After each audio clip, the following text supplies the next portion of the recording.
Boldwood presents The Village Inn of Secret Dreams, written by Alison Sherlock and read by Helen Keeley. The moral right of the author has been asserted. This performance is owned by Boldwood. Chapter 1. Will you marry me? Belle Clarke's heart thumped wildly in her chest as the anxiety began to rise deep inside of her. She glanced across to the front door in the hope of a quick getaway, but her exit was pretty much blocked. Unbelievably, the Black Swan Inn of Cranbridge was actually quite busy that evening, which was a rarity in itself. Just her luck. Her gaze flicked over towards the other people in the inn to see if anyone else agreed with her dismay. But everyone was looking at Josh Kennedy, who was down on one knee in the middle of the room holding out a diamond ring in front of him. And at Amber Green, too, who was blushing furiously as she looked down at her boyfriend. Yes, Amber finally replied, breaking into a soft smile. Of course I'll marry you. A huge cheer went up as Josh stood to take Amber into his arms. Belle could see that her best friend was both equally thrilled and embarrassed at the attention. Amber was naturally shy and would always let anyone else take the limelight away from her. But on that September evening, Amber smiled and laughed as everyone crowded around the happy couple with their congratulations and best wishes. Of course, everyone knew Josh and Amber, as together they had run the Cranbridge stores, the popular village shop, for the past year, and over the winter their business partnership had become a romantic one as well. Belle watched as their other best friends, Lucy and Molly, stepped forward to hug Amber and exclaim their delight at the proposal. Belle could hear the excited chatter from where she stood behind the bar, rooted temporarily to the floorboards with shock. How wonderful, she heard Lucy cry. I'm so happy for you both. It's just so romantic, said Molly, near to tears. Belle knew that she should rush over and join her friends to congratulate Amber. After all, they were a close-knit group. But she was afraid that she would end up blurting out, "Stop! Wait! Don't do it!" instead. Even though she loved Amber and Josh very much, even though she knew how much Josh loved Amber and would never hurt her, even though they were one of the best-suited and happiest couples that she had ever known. Despite all of that, Belle felt like dragging the glittering diamond solitaire that was now on Amber's finger and throwing it into the river outside. To trust in love was bad enough, with all the heartache that always followed, but marriage ruined everything. Didn't they know that? Why couldn't Amber and Josh just stay as happy as they were at the moment? In her hesitation about how well she could fake her reaction to Amber's engagement, she was still hovering behind the bar counter when Uncle Mick joined her. Isn't it smashing? Said Mick, nodding and smiling along with everyone else. Ain't young love grand, and we could all do with a bit of good news these days, eh? Uncle Mick didn't notice his niece's frown and was giving everyone his usual amiable smile as he looked around at his customers. With his round, jolly face, he suited the role of congenial landlord very well, having been in the job for over 40 years. He was always smiling at anyone, apart from at his own wife. Champagne for everyone, announced Mick, to a resounding cheer from the crowd in front of them. This brought Belle's Auntie Angie, rushing along the bar to join them in a fit of barely concealed rage. Are you mad? Hissed Angie, her heavily mascaraed eyes almost popping out of their sockets as she glared at her husband. We can't afford that. Give it a rest for just one night, muttered Mick, rolling his eyes.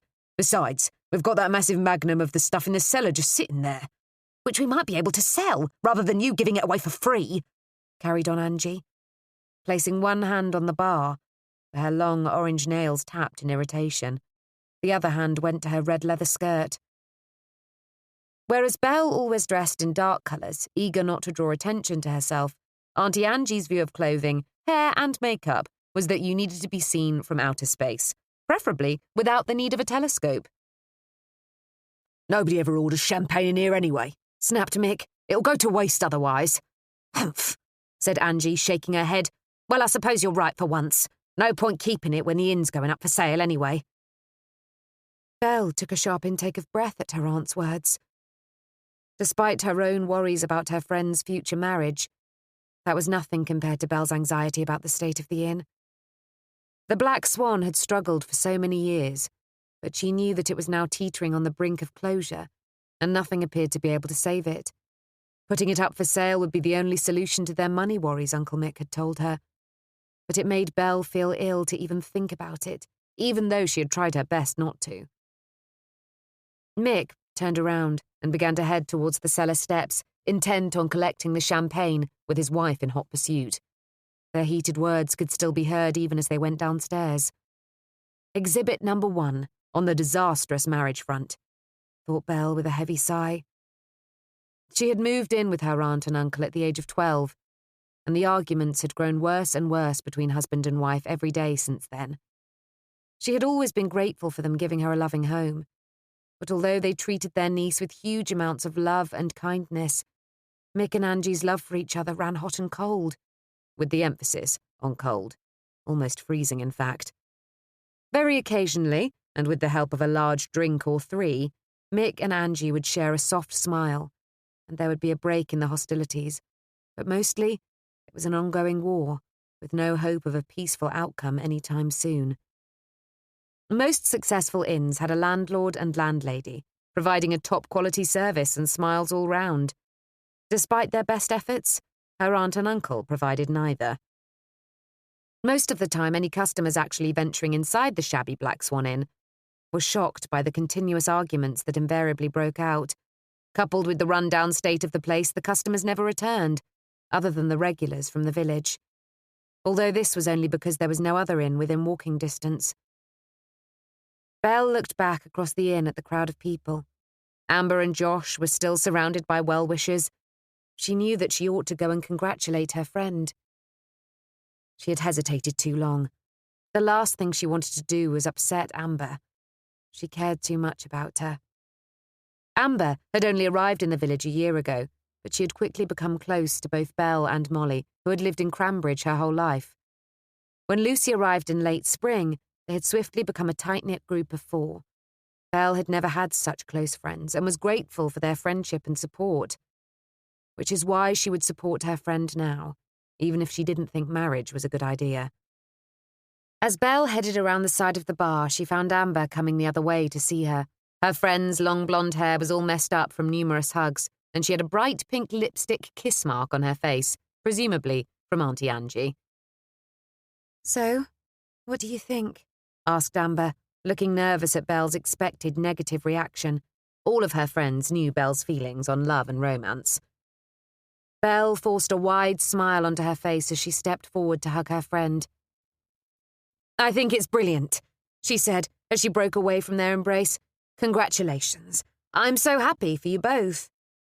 "Thank you," said Amber, breaking into a huge grin once more in relief. "Did you know?" Belle shook her head. "Nope, he kept it very secret." "I still can't believe it," said Amber, giving a little giggle of excitement as her parents headed over to offer their congratulations and sweep her into yet more hugs. Belle stepped back, with the excuse of bringing out all the glasses that they would need for the champagne. "You're going to have a long and happy marriage," she heard Kathy, Josh's mum, say, as he too was swept into a hug nearby. "Thanks, Mum," said Josh, giving Belle a wink of solidarity over her shoulder as he was almost smothered in his mum's embrace. Kathy knew all about happy marriages, of course. She and her late husband, Todd, had celebrated their silver wedding anniversary in the inn around 5 years ago. Perhaps there was hope after all, Belle tried to remind herself. Perhaps there were long and happy marriages out there and Amber and Josh would be fine. She really, truly hoped so. But her own experience with marriages didn't bring her much optimism. If living with Uncle Mick and Aunt Angie had shown her wedded misery, that was nothing compared to her own parents' relationship. They were most definitely exhibit number 2 in the case for avoiding marriage. Growing up, the arguments and tension had been a daily source of wretchedness for Belle. An unwanted only child from day one, she had been the focus and reason for much of the tension, so she had developed a hard outer shell to prevent any more hurt from touching her, and rarely trusting anyone with her innermost thoughts. Her parents had waited until Belle had reached 12 years old and was due to head to secondary school before, to everyone's relief, they had finally brought to an end a most unhappy marriage. With the divorce being spectacularly acrimonious, Belle had been packed off to stay temporarily with her aunt and uncle in Cranbridge, and she had been there ever since. Belle had fallen in love with Cranbridge, the pretty little village in the heart of the English countryside, by the end of the first day. Best of all, the freedom of being away from her parents had brought her a kind of peace that she had never known until that time. Her aunt and uncle showered her with the love and affection that she had been so desperately starved of in her early years. But she still kept herself to herself at the local secondary school, always struggling to make new friends after her parents had pretty much destroyed any confidence that she may have had. Her dry wit was misunderstood as aloofness, and so Belle retreated further into her own company. Never having much of a career plan, she had abandoned further education and had become a barmaid instead, eager to stay within the protective walls of the inn. The Black Swan was her safe place, her happy place even, with her aunt and uncle's constant bickering. Besides, she enjoyed working in the cosy historic inn, with its small stream of regulars to chat with each evening, and the community spirit of the village as a whole. Meanwhile, once her parents' divorce was finally settled, her mother had headed straight off to the Far East and was currently dating a llama farmer, last time Belle had heard. Her mum was living my best life, according to the infrequent texts Belle received. As for her dad, he had decided to play the field and was currently on wife number 4, who was a whole 5 years younger than Belle. Thankfully, they hadn't bothered to invite her to the ceremony. Uncle Mick reappeared holding the champagne and began to pour out the drinks, trying to ignore his wife, who was still glaring at him. Finally, when everyone had been given a drink, they all raised a glass. "To Amber and Josh," announced Mick. "To Amber and Josh," said Belle, as they all joined in with the toast. Josh murmured something in Amber's ear that made her blush and smile. For a moment, Belle envied the close relationship they had and surprised herself with the idea that perhaps love wasn't something to be avoided, that perhaps she too could be happy if she ever met the right man. She sighed and drained her glass in one gulp. As expected, the champagne was not of a stellar vintage, but she hoped it might help make her feel better. Josh appeared on the other side of the bar to place his own empty glass down on the counter. "Congratulations," she told him, heading around the side of the bar to give him a kiss on the cheek. "Thanks," he said with a warm smile. Despite her misgivings about marriage, she was very fond of Josh.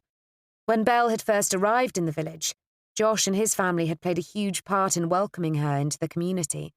The Kennedys owned the corner shop, the Cranbridge stores, and she had grown close to both Josh and his younger brother Pete, despite them being a few years older than herself. They had become the surrogate big brothers that she had never had, being an only child herself. "Can't wait to tell Pete he's got to be my best man," carried on Josh, laughing. "That'll shake his jet lag off when he arrives at the airport in the morning." "Absolutely," said Belle, fixing a wide smile on her face. But as she walked away, her smile quickly faded. Josh's brother, Pete Kennedy, was coming home the following day. She had managed to temporarily forget about Pete for a whole 5 minutes, but now it was all she could think about. "We need more crisps," she heard her Aunt Angie say. "I'll get them," said Belle quickly, before turning to head into the small hallway beyond and downstairs into the cellar. Once she was alone, she sagged against the wall and leaned her head against the cool bricks to try and clear her feverish mind. There were so many problems in her life right now, but Pete coming home from Singapore was yet another one. They had always been so close, Belle, Josh and Pete. But where Josh was a little more serious, Pete had been the one to make her laugh with his silly jokes and had brought her out of herself, especially in those early years, when she was still reeling from her parents' disastrous marriage. The brothers had been friendly, flirty and fun, which was entirely what she had needed, after the many years of misery hiding inside her bedroom to avoid the rows between her parents. Josh was the older brother of the two, equally handsome and charming, but dependable. Pete was a wild card, always looking for the next adventure. He was a natural flirt, even at the age of 13, and all the girls at school had fallen for him, including Belle. She had had a huge crush on Pete growing up, but he had always treated her like a sister, and because of her tomboy ways at that age, sometimes like a brother as well. So she had watched from the sidelines as he had dated and kissed every girl in the village except her. But it didn't bother her. At least, that was what she had tried to tell herself. As the years passed, Pete had lived all around the world, but he came home frequently, and Pete and Belle had continued their easy, close friendship. He had carried on dating many women, and Belle had carried on shrugging off any offers of romance from anyone who showed any interest in her, eager not to replicate the wretched past of her parents' marriage. But everything had changed 3 years ago, when Pete had been about to head off to Singapore to work. Pete's father, Todd, had unexpectedly passed away. It had shaken the whole family, but Pete appeared almost numb with shock about losing his dad. The evening after his funeral, Pete had been in the deepest despair that she had ever seen him, and had sought out Belle's shoulder to lean on.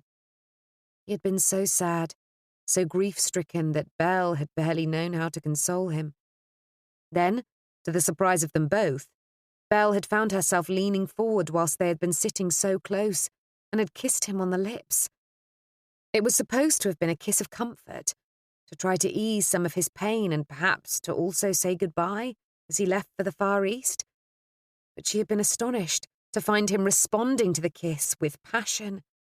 For a brief, glorious couple of seconds, until he had pulled away, staring at her in disbelief. "I can't," he had stammered, shaking his head. "Not with you." "It's okay," Belle had said quickly. But it hadn't been. Pete had immediately stood up and walked away from her, and she hadn't seen or heard from him since that day. She had made a terrible mistake in kissing him, and had ruined everything between them. That much she knew. She carried the pain with her, not telling even her closest friends about what she had done. It was too shameful that he had rejected her, so she kept the secret to herself. And now he was coming back. She didn't know how long he would be staying for, but she hoped that any awkwardness wouldn't last, whilst he was living just over the other side of the river above the shop with Josh and Amber. But the fear of seeing Pete again and facing up to her secret crush was nothing compared to her other worries. The inn was going out of business, and without the inn she had no home and no job. What would she do? Where would she live? She had no qualifications and no real skills to her name. Worst of all, she was scared to leave the sanctuary that the Black Swan had provided for so many happy years. She didn't want change. Feared it, in fact. The inn and Cranbridge had been the only places where she had ever felt at home and at peace. What on earth was she going to do if she had to leave it all behind? Chapter 2. Pete Kennedy yawned as the long overnight flight began to take its toll. His body clock was still in Singapore, even though he was actually now in England. He had no idea what time it was, let alone what day of the week it might actually be. "No chance of stopping somewhere to grab another coffee, I suppose?" asked Pete, glancing down at his empty takeaway cup. His brother, Josh, gave him some side-eye before concentrating on driving his van once more. "I know you're jet-lagged, but try to remember that you're in the countryside now," said Josh, "not a big fancy city with a Starbucks on every corner." Pete nodded in rueful agreement. That much he didn't need reminding of. His life in Singapore was at an end. The economic downturn had abruptly curtailed his career in the finance sector. Without a job, he didn't have a visa. And without a visa, he had nowhere to go but back home. Home. Was that how he felt about it after being away so long? He'd missed his family, of course, and the countryside too, he had to admit to himself. He looked out of the window at the colours that made up the early autumn landscape. It was a marked contrast, after the tropical urban landscape of Singapore. He'd forgotten how much he loved the changing of the seasons. Outside, the hedgerows were ablaze with sun-ripened flowers and long grasses, which were long since faded. As far as the eye could see, the rolling hills were a mix of greens, yellows, and soft browns to signal the onset of autumn over the coming weeks. He had a sudden flashback to their dad lighting a bonfire one autumn day, the sweet smoke of the damp leaves filling his nostrils as they toasted marshmallows near the flames. Happy times. But that was all a very long time ago now. Besides, everything had changed. Even his big brother, he thought, looking back at Josh. Where Pete had always been dark-haired, Josh was blonde, and he appeared to have a couple of new lines around his face. Hardly surprising, after the stress of the past few years, thought Pete. If Josh had followed his younger brother to Singapore, as Pete had encouraged him to do a few years ago, where would his life be now? But instead, Josh had remained behind to take over the running of the Cranbridge stores, the village corner shop that had been in the family for so many generations. And now, it was Josh's turn to be in charge. He had taken over as head of the family after their father had passed away. Josh had been the grown-up one, whilst Pete had run away to Singapore from his grief and pain. And his family had let him. Sometimes being the baby of the family was both a blessing and a curse. All his life, Pete had been laid back and breezed from year to year without too many cares in the world. But losing their dad unexpectedly had brought him up short. He had already accepted the job in Singapore, thinking that a few years in the Far East would be fun. But suddenly, he had received a phone call from his brother, and life had changed dramatically. Both he and Josh had had to race through the night to the hospital just in time to say their last goodbyes. The shock of losing such a powerful, charismatic man as Todd Kennedy had been almost overwhelming for Pete. After the funeral, Pete had told his mum and Josh that he hadn't wanted to leave. He had tried to convince them that he should stay and help out. But it was all a lie, thanks to the letter that he had found amongst his dad's possessions.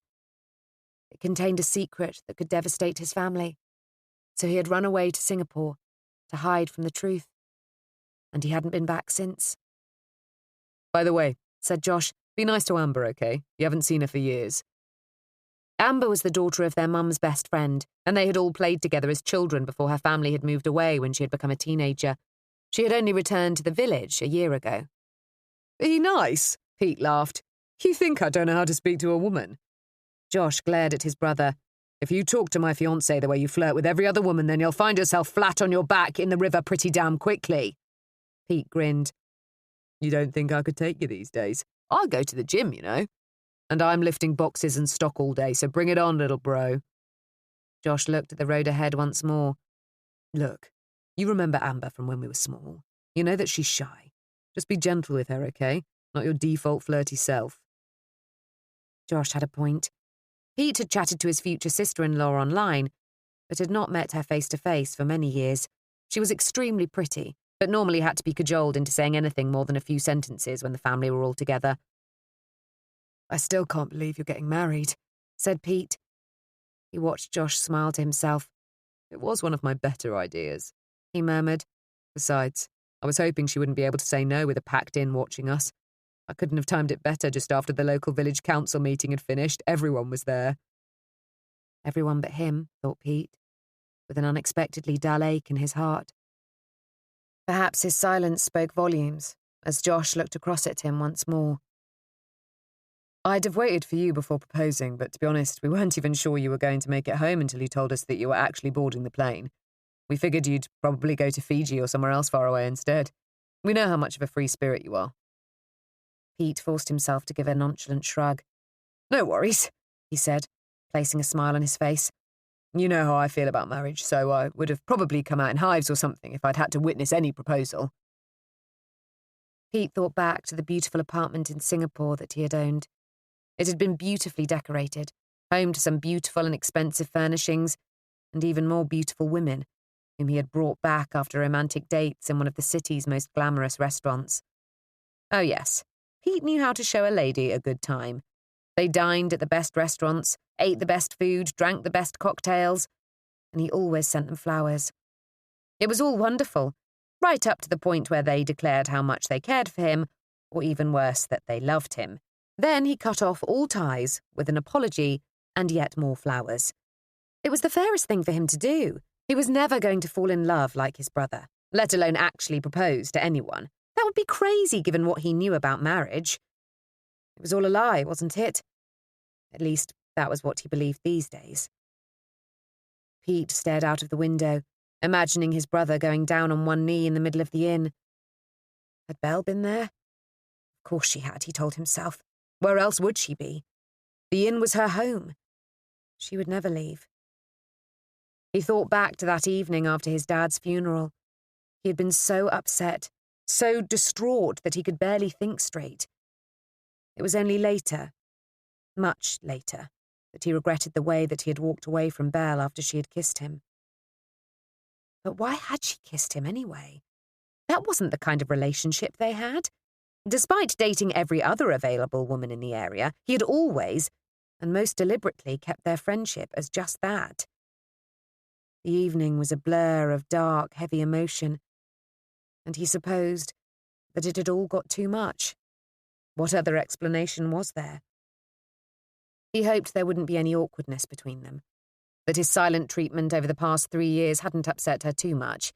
She was one of his oldest friends, and they had been through so much together already. Surely one rash kiss in the heat of the moment could be forgotten. He truly hoped so.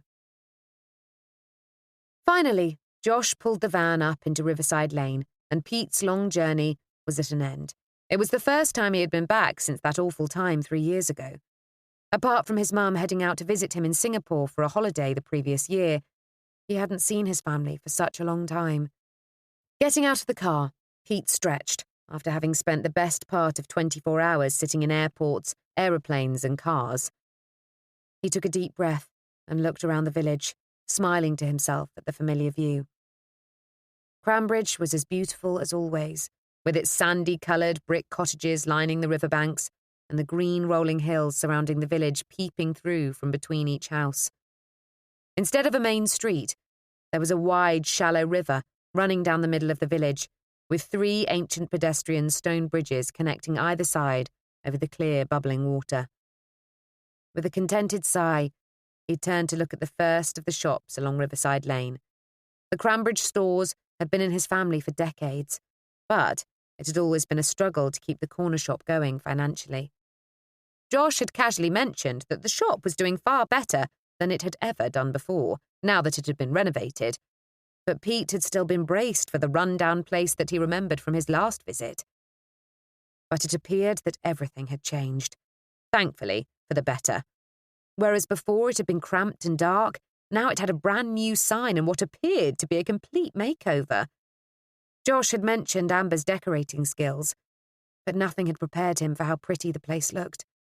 The wooden veranda which ran along the length of the shop front had been refreshed with benches and lanterns. Soft cushions in pale yellows and greens, as well as a couple of matching rugs, hung over the back of 2 wooden benches. Fresh sunflowers and lavender in galvanized buckets filled the corners either side of the steps, with lanterns filling the remaining space. Pete was stunned.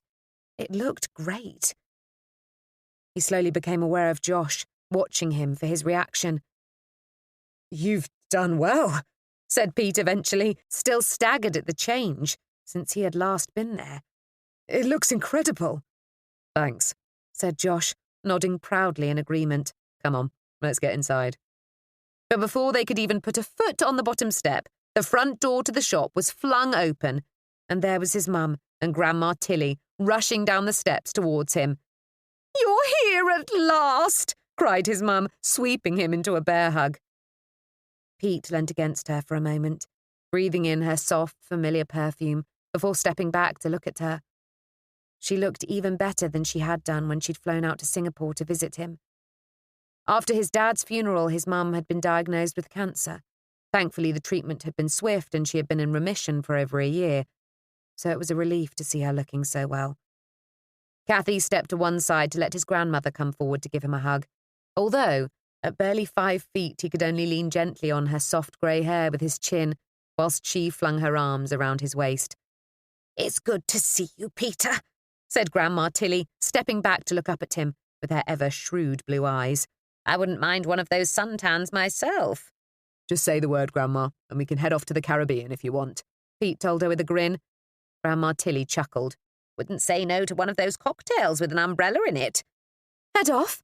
Kathy shook her head. "He's only just arrived." She reached out to give his arm a squeeze. "I know you must be upset about losing your job, love, but it's so good that you're home. You must be so happy to be back." But as they began to head up the steps into the shop, the words rang hollow to Pete's ears. Happy to be back? He was happy to see his family, of course. Happy to be in Cranbridge, which had been the family's home for so many years. But despite all of that, the urge to run had never been stronger. However, it wasn't the thought of being with his family that upset him. No, it was the thought of his late father that had continued to weigh him down ever since he had found out that his parents' marriage was nothing but a lie. Because Todd had left behind a huge secret that only Pete was burdened with, and he'd had to hold the secret close to him for the past 3 years to prevent his family from being hurt any further. The fact was that his parents' happy marriage had been a fraud, and yet his mother knew nothing about it. None of the family did. Only Pete knew the truth, and it was the reason he had been running away from Cranbridge ever since he had found out. Thankfully, he had no plans to remain any longer in Cranbridge than strictly necessary, and that way, the secret could remain hidden, forever, as far as he was concerned. Chapter 3. Belle stood at the bar and looked across the almost empty inn. Business seemed even worse than usual that night, even though it was early. A steady drizzle meant that the pretty garden outside next to the river was out of bounds that evening.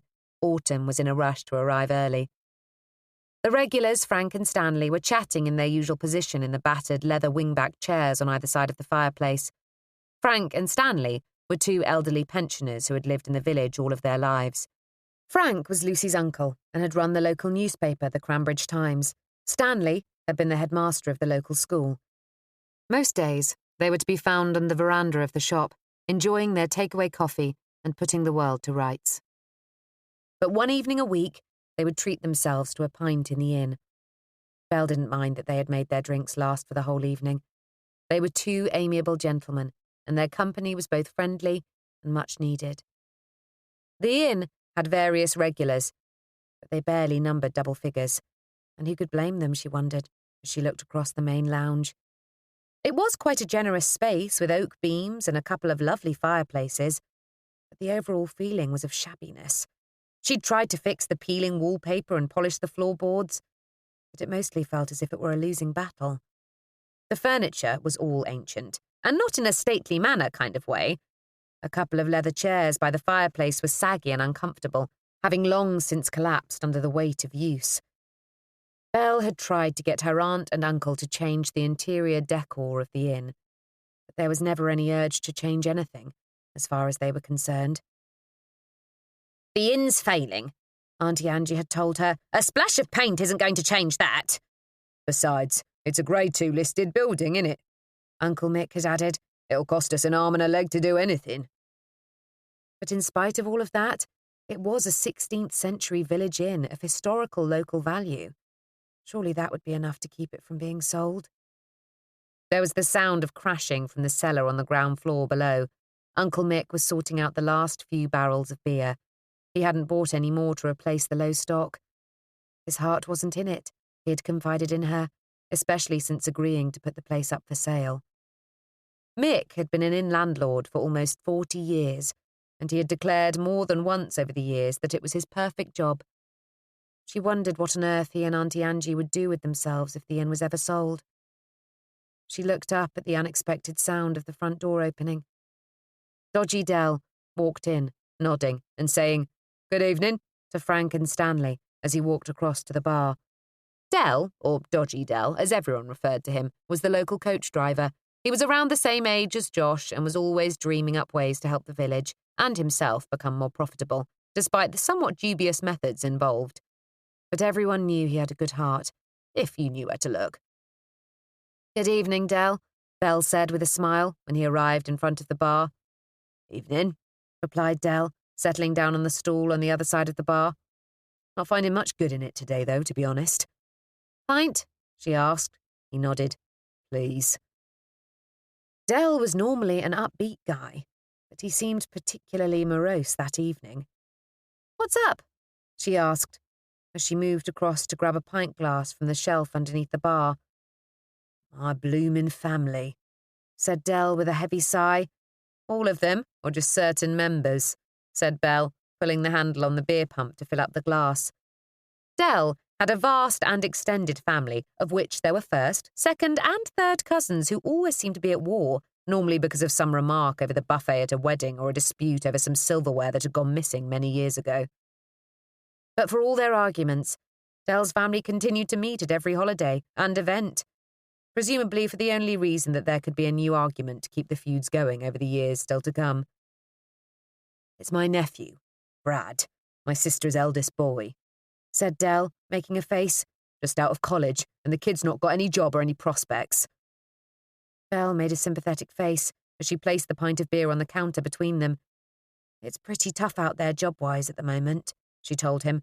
Yeah, I mean, the lad's got talent and deserved that catering diploma or whatever you call it, carried on Dell. I've tasted his burgers at the family barbecue, and they were epic. Trouble is, nobody's hiring. I just worry that he's going to go down the wrong path with frustration or boredom, if you know what I mean. Has he tried the restaurants in Aldwych Town? Or the cafes? Suggested Belle. Aldwych was 10 miles away. It was a bustling market town which took a lot of Cranbridge's custom. Dell nodded. Tried them all. They're not taking anyone else on. He sighed heavily. Don't suppose your Auntie Angie's going to retire any time soon and let a real cook come in here? Belle smiled, even though her heart was heavy. I'm afraid not, she told him. Shame, muttered Dell with a grimace. Angie's cooking was legendary and, unfortunately, not in a good way. Her food was almost always revolting and was normally soggy, dry, or inedible, sometimes all three at once. Occasionally an oblivious family would head into the inn and order a meal, but nobody made that mistake twice, and the only repeat customers were the locals, who only ordered chips and pizza, with a follow-up order of indigestion tablets. There was no point offering to help, as Belle had tried many times before. Auntie Angie had always assumed that everyone was happy with the food, and nobody had ever been brave enough to tell her otherwise. Anyway, as the inn's likely to be going up for sale sometime soon, maybe he'll have a better chance of a catering job with whoever buys the place, said Belle. Dell looked up at her, eyes wide in shock. Up for sale? He spluttered. The Mucky Duck? It was the villagers' nickname for the inn, and suited it far more than the elegant Black Swan moniker.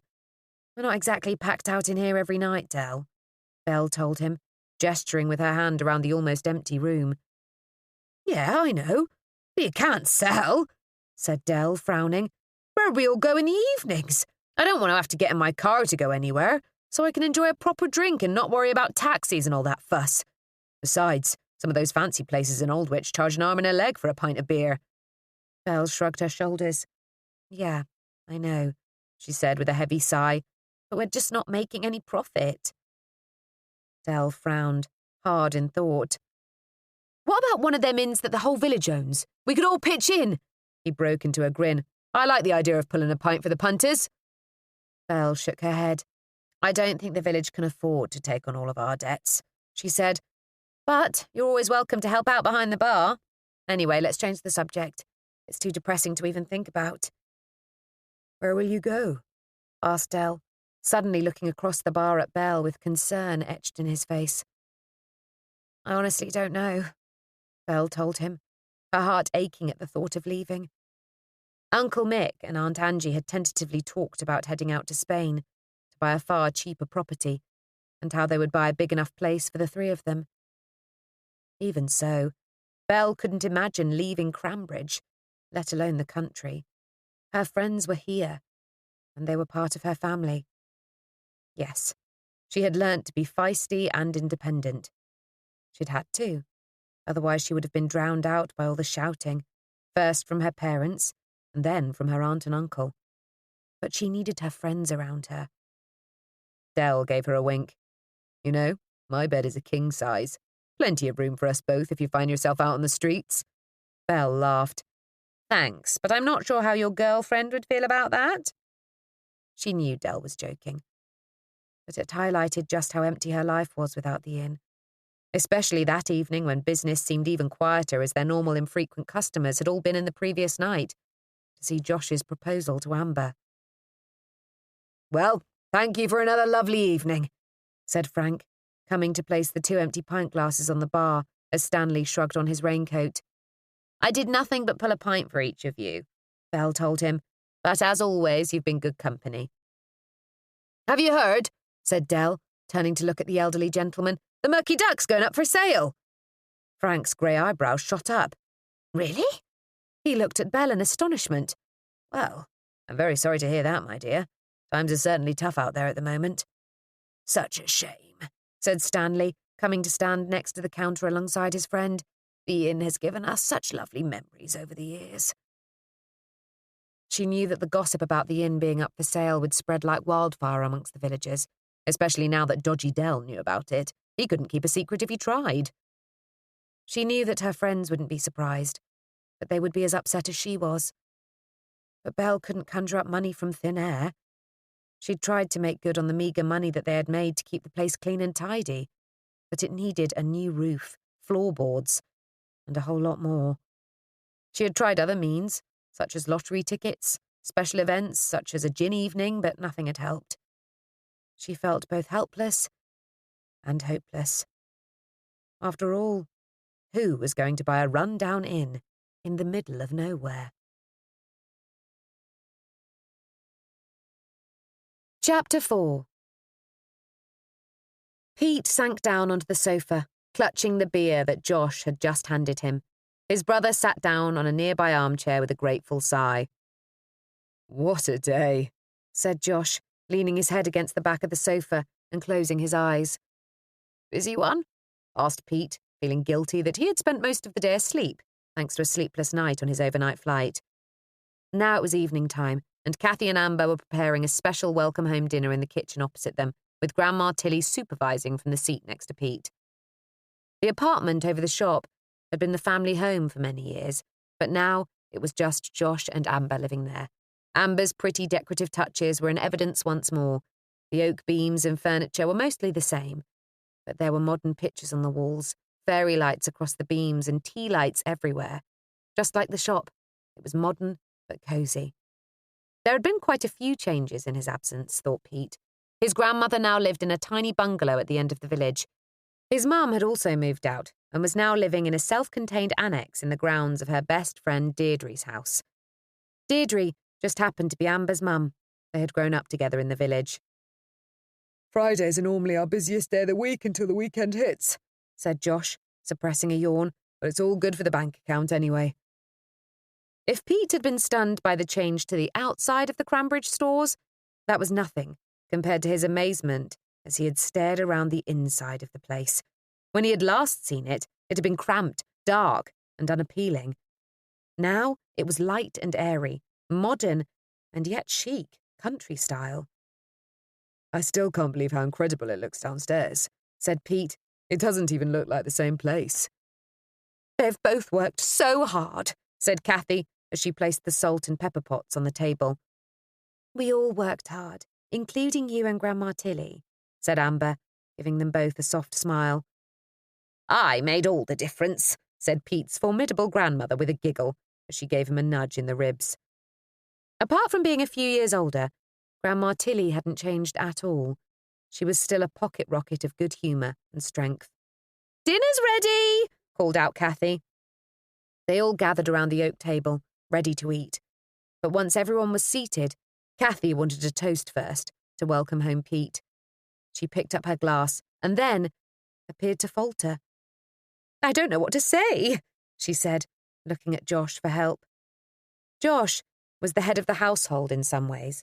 Despite both Kathy and Grandma Tilly being active members of the family, he had taken over the role from their late father with very little fuss.